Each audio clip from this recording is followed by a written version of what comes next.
नमस्कार दर्शकबिन, हजुरहरूलाई स्वागत छ हाम्रो यात्राको भाग 4 मा। आज हामी चौरीबुकी रुकुमबाट ढोरपाटनसम्मको यात्रामा अगाडि बढिरहेका छौँ। करिब 25-30 किलोमिटर बाटोमा थकाइ लाग्ने पिच बाटोपछि हामी अन्ततः बुर्तिवाङ पुग्यौँ। यहाँ पुगिसकेपछि पूर्ण रूपमा बाटो अफरोड सुरु हुने रहेछ। घुमाउरो मोड, हरियो चौर र खोलाका किनाराहरू हुँदै हामीले प्रकृतिको अनुपम सौन्दर्यमा मजा लियौँ। अब ढोरपाटनको मनमोहक दृश्यको अनुभव गर्ने पालो तपाईहरूको। तयार रहनुहोस्। ल अब हामी चाहिँ यो ठाउँदेखि चाहिँ अब हिँड्दैछौँ होइन।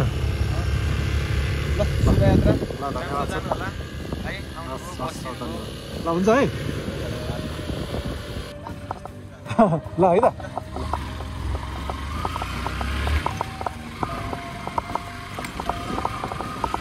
अब हामी चाहिँ यहाँदेखि हिँडिसक्यौँ होइन। अब हामी पाथी हाल्न हुँदै बुर्तिवाङ गएर खाना खान्छौँ।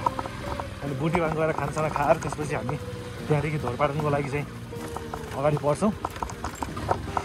पाथी हाल्नदेखि चौरीबुकीको बाटो चाहिँ हल्का डेन्जर छ, अलिक अफरोड, एक्स्ट्रा अफरोड छ है।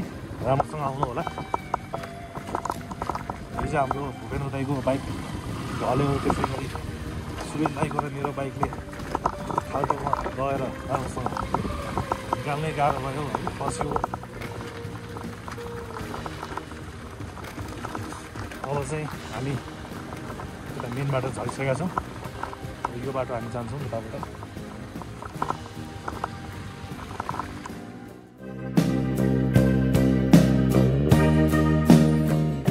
चौरीबुकीबाट करिब 15-20 मिनट अफरोड झरिसकेपछि हामी पाथी हाल्न पुग्छौँ। पाथी हाल्नबाट करिब 25-30 किलोमिटर बाटो पार गर्दै हामी बिस्तारै बुर्तिवाङतिर झर्दैछौँ। यस भागको बाटो पुरै पिच, सजिलो पनि र घुम्ती घुम्तीमा खुल्दै जाने पहाडी दृश्य मनै आनन्दित बनाइदिने। मौसम शान्त, बाटोमा कहिले पहाडको काख, कहिले खोला, फेरि कहिले हरियो जङ्गलसँग घुलमिल भएको दृश्य यात्रा आफैमा एकदमै सुन्दर बनाउँदै गइरहेको थियो। आजको नास्ता हामीले पहाडी आँगन क्याम्पमा खाएर नयाँ एनर्जी लिएर हिँडेका छौँ। अब अगाडिको खाना कहाँ पर्ला भन्ने सोच्दै, प्रकृतिको आनन्द लिँदै हामी बाटोमा अघि बढ्दैछौँ। यात्राका यी सबै मोड, दृश्य र अनुभवहरू पार गर्दै अन्ततः हामी बुर्तिवाङ पुग्यौँ।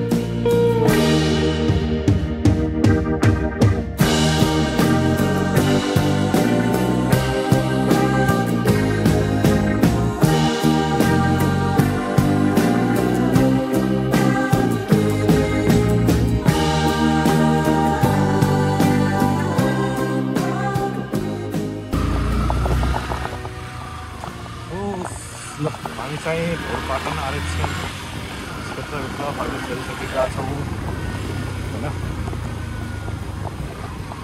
अब त्यहाँदेखिको यात्रा हाम्रो अगाडि बढ्दैछ। ढोरपाटनको बाटोमा खोला हो कि खोलामा बाटो हो के यो के हो। बुर्तिवाङमा हामीले हल्का नास्ता खाएर केही समय आराम पनि गर्यौँ। त्यसपछि फेरि हाम्रो यात्रा आफ्नो मुख्य गन्तव्य ढोरपाटनतिर अगाडि बढ्यो।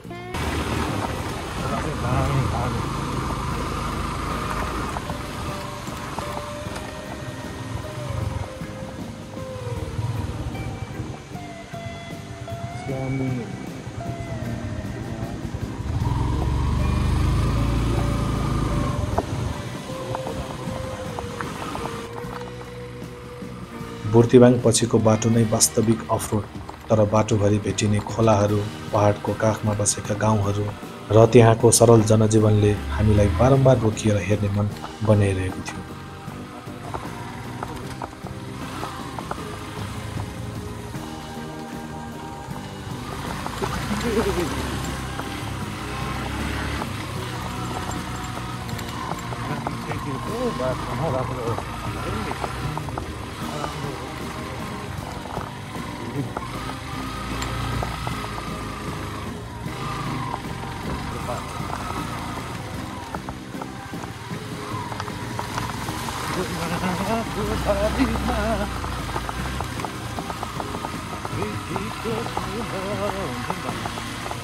बाटो भी खोला है। चढेको छ है घोडा गाडीको छेउमा थियो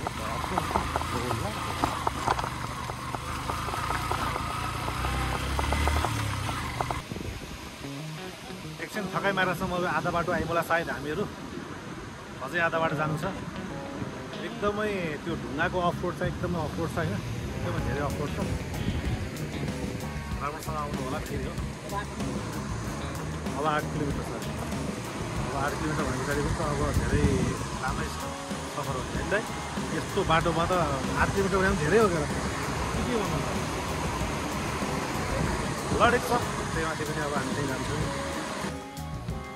कहिले धुलो कहिले ढुङ्गा माटो तर प्रकृतिले देखाउने दृश्य भने हरेक मोडमा नयाँ ऊर्जा दिइरहेको थियो यात्रा यत्तिकै चुनौतीपूर्ण तर रमाइलो बन्दै गइरहेको थियो अफरोडको उतार चढाव पार गर्दै दूर दराजका बस्तीहरू परेको बाटो पार गर्दै अन्ततः हामी ढोरपाटनको चेक पोइन्टमा पुग्यौँ त्यहाँ हामीले आफ्नो विवरण बुझायौँ र अनुमति पाएपछि ढोरपाटनको त्यो विशाल शान्त र मनमोहक संसारमा हामीले आधिकारिक रूपमा प्रवेश गऱ्यौँ अब फाइनली हामी चाहिँ ढोरपाटन आइसकेका छौँ अब दाइको छ यो बाइक पनि यही छ होइन ढोरपाटन लेखेको ठाउँ हेर्छ त्योदेखि तल त्यहाँ ढोरपाटन छ होइन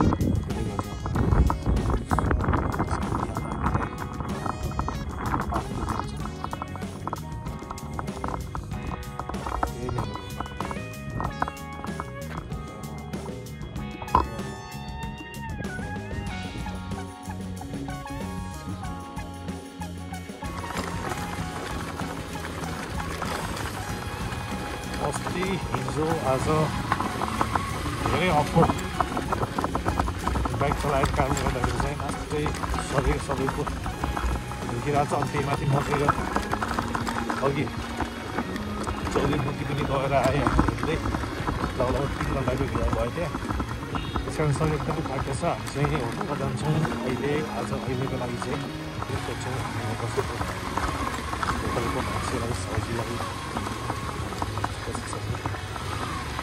बाटो त ठुलो छ नि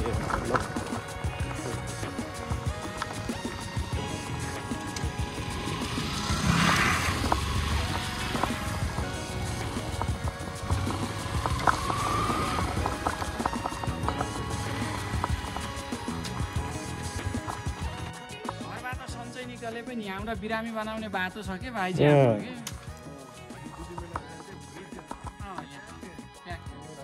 आज पनि माथि गएका छन् अरू कोही माथि पुगेका छन् धेरै छैन 8-9 जना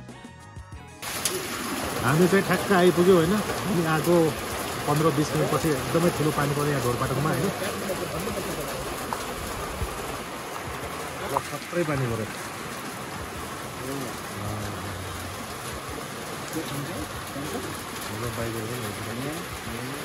भन्नुपर्छ त मलाई अहिले पेट्रोलको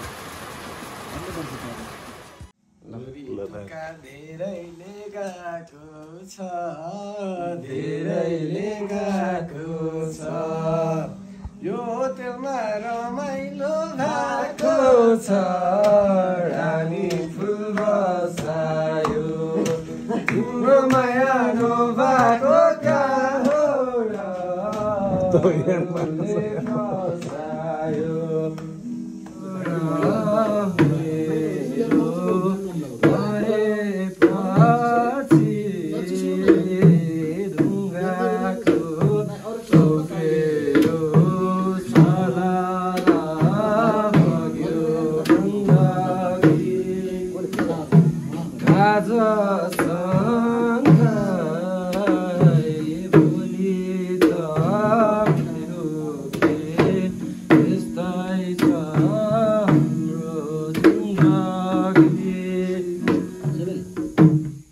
साथीहरू सम्पूर्णलाई गुड मर्निङ छ ढोरपाटनदेखि यो चाहिँ यतातिर कतै ढोरपाटनको फाँड भइहाल्यो अनि हिजो बेलुका चाहिँ हामी यहाँ आएर ठ्याक्कै भएका थियौँ 15-20 मिनटपछि चाहिँ एकदमै ठुलो पानी परेको थियो त्यो पानी परेर सायद चिसो भएन होला त्यहाँ माथि चाहिँ त्यो डाँडोमा चाहिँ हिउँ परेको रहेछ क्या एकदमै बाक्लो हिउँ परेको रहेछ होइन अनि यतातिर टुप्पातिर पनि परेको रहेछ तर यता त हल्का थोरै देखिन्छ तर यहाँ चाहिँ मजाको हिमाल देखिएको छ अनि अब हामी बसेको होटल चाहिँ यही नै हो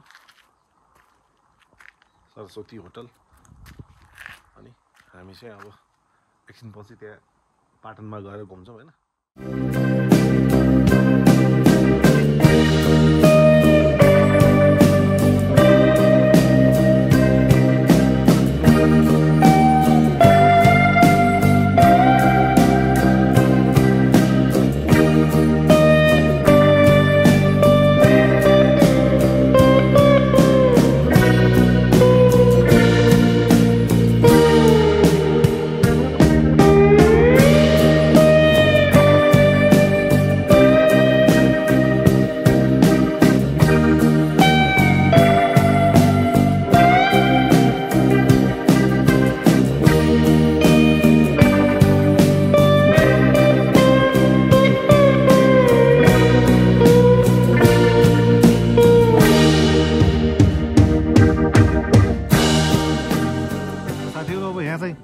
हेर्ने त्यस्तो केही पनि छैन होइन। अब हामी मनसुनतिर आएको भए चाहिँ यहाँ एकदमै दामी दामी फुलहरू चाहिँ फुलेको हुन्थ्यो भन्ने कुरा सुन्यौँ हामीले। अब यहाँ चाहिँ हेर्ने भनेको यो हाम्रो यो हरियो पाटन मात्र हो अहिले चाहिँ होइन। अब केही पनि छैन यहाँ अहिले। अब यो एउटा अर्को हेर्नुपर्ने चाहिँ हिमाल देखियो जुन हामी आएपछि चाहिँ हिउँ पऱ्यो होइन यहाँ चाहिँ माथि। अरू बाँकी यहाँ त्यस्तो केही पनि छैन। फेरि मनसुनतिर आएको भए चाहिँ यहाँ एकदमै राम्रो राम्रो फुलहरू फुल्या हुन्थ्यो अरे होइन। बुकी पाटन नै अब त्यही त हो नि, पाटनहरूमा चाहिँ एकदमै राम्रो राम्रो फुल फुल्थ्यो। अनि यहाँ चाहिँ अब फुलहरू त्यस्तो केही पनि छैन, यही पाटन मात्रै हो होइन। आउनुहोस्, रमाइलो गर्नुहोस् होइन। यसको यो भ्यू चाहिँ एकदम राम्रो छ, यता पछाडिको चाहिँ यो भ्यू चाहिँ होइन एकदम राम्रो छ। घुम्नु चाहिँ पर्छ होइन। अब मलाई चाहिँ त्यहाँ अझ त्यहाँ भित्र जान मन थियो, त्यहाँ गयो भने पनि त्यही नै हो होइन। त्यो भएको कारणले गर्दाखेरि चाहिँ अब म पनि यहाँबाट निस्किन्छु, जहाँ निस्किसक्नु भयो होइन। अब साथीहरू अब हामी चाहिँ ढोरपाटनबाट निस्किँदैछौँ होइन। यो ढोरपाटनको चाहिँ पाटन यही नै हो। यता चाहिँ यो अगाडि मन्दिर जाँदैछ हामी चाहिँ। यो मन्दिरमा जाने बाटो चाहिँ यही हो। यता माथि चाहिँ हिमाल मजासँग होइन। ढोरपाटनको पाटन नै यही हो कि माथि देखेको ढोरपाटन माथि बाइक बाटो बसेर निस्किने बाटो भन्दैछ।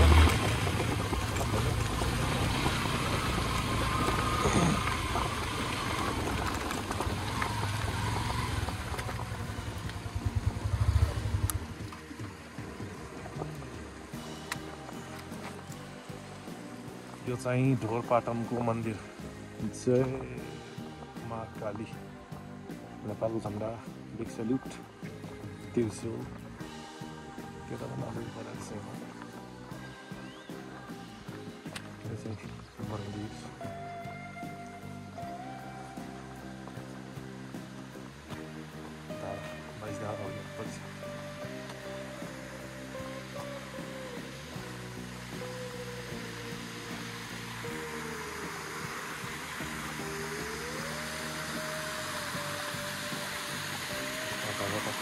पदार्थ मेरा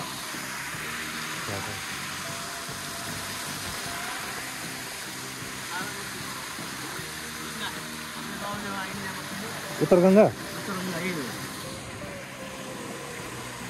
नदी हामी चाहिँ यो उत्तर गंगा नदी खोला देखाउनु छ।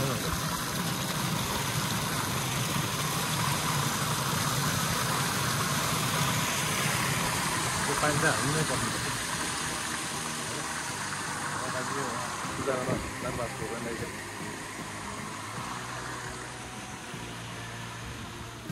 यहाँको हरियाली, ताजा हावा र सुन्दर हिमालको दृश्यले मन एकदमै आनन्दित बनाइदियो। प्रकृतिको सुन्दरता हेरेर मन अगाडि बढेर बुकी पाटन जान चाहन्छ। करिब 4-5 घण्टा पैदल यात्रापछि त्यहाँको स्वर्ग जस्तो आनन्द अनुभव गर्ने मन। तर कारणवश आज हामी त्यहाँ पुग्न सकेनौँ, फर्किनु पर्ने भयो। जाने चाहना त अत्याधिक छ, तर फेरि आउनेछौँ मनसुनमा बाचासहित। आजको लागि ढोरपाटनलाई बिदाई गर्दै हामी घरतिर अगाडि बढ्यौँ।